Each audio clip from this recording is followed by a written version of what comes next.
ഒരു health insurance എടുക്കുമ്പോൾ എന്തൊക്കെ കാര്യങ്ങൾ ശ്രദ്ധിക്കണം നമ്മൾ? നല്ലൊരു ചോദ്യം നീ ചോദിച്ചേട്ടോ. അതായത് ഒരു ഹെൽത്ത് ഇൻഷുറൻസ് എടുക്കുമ്പോൾ നമുക്ക് വേണ്ട കാര്യങ്ങൾ എന്ന് പറഞ്ഞാൽ മെയിൻ ആയിട്ട് വേണ്ടത് നമുക്ക് എത്ര രൂപയുടെ സം ഇൻഷുർഡ് വേണം. നമ്മളിപ്പോൾ ഒരു ഫാമിലി ഉണ്ടാവും.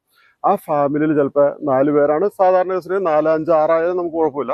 ഒരു വർഷത്തേക്ക് എത്ര ലക്ഷം രൂപ വേണ്ടി വരും എന്ന് നമ്മുടെ മനസ്സിൽ ചിന്തിക്കുക. അത്രയും എമൗണ്ട് ആണ് ഉള്ള ഒരു പോളിസിയാണ് നമ്മൾ എടുക്കേണ്ടത്. നമ്മൾ എടുക്കുമ്പോൾ വെയിറ്റിംഗ് പീരീഡ് ഇല്ലാത്ത പോളിസി വേണമെങ്കിൽ എടുക്കാം. നമുക്ക് വെയിറ്റിംഗ് പീരീഡുകൾ ഉള്ള പോളിസി ഉണ്ട്, ഇല്ലാത്ത പോളിസി ഉണ്ട്. ക്യാഷ്ലെസ് നെറ്റ്വർക്ക് ഉള്ള ഹോസ്പിറ്റലുള്ള ഒരു പോളിസി ഉണ്ടെങ്കിൽ അതായിരിക്കും ഏറ്റവും നല്ലത്. ക്ലെയിം സെറ്റിൽമെന്റും നമ്മൾ നോക്കണം. അതായത് ആ പോളിസി എടുത്തിരിക്കുന്ന ആളുകൾക്ക് എത്ര പെർസെൻറ്റേജ് ക്ലെയിം സെറ്റിൽമെന്റ് ഈ കമ്പനി നടത്തിയിട്ടുണ്ട് എന്ന് നമ്മൾ അറിഞ്ഞിരിക്കണം. നമുക്ക് രോഗം ഇല്ലാത്തപ്പോൾ എടുക്കേണ്ട ഒരു സാധനമാണ് ഈ ഹെൽത്ത് ഇൻഷുറൻസ് എന്ന് പറയുന്നത്. രോഗം വന്നതിന് ശേഷം കുഴപ്പം എന്താണെന്ന് വെച്ചാൽ അതിന് ഒരുപാട് വെയിറ്റിംഗ് പീരീഡും കാര്യങ്ങളെല്ലാം ഉണ്ടാവും. ഒരു അസുഖത്തിന് ഇത്ര വർഷം വെയിറ്റ് ചെയ്യണം, നമ്മൾ ചിലപ്പോൾ കിട്ടില്ല, അങ്ങനെയുള്ള ഒരുപാട് പ്രശ്നങ്ങളുണ്ട്. അതുകൊണ്ട് എപ്പോഴും ഒരു ഹെൽത്ത് ഇൻഷുറൻസ് പോളിസി എല്ലാവരും എടുത്തിരിക്കണം എന്നതാണ്.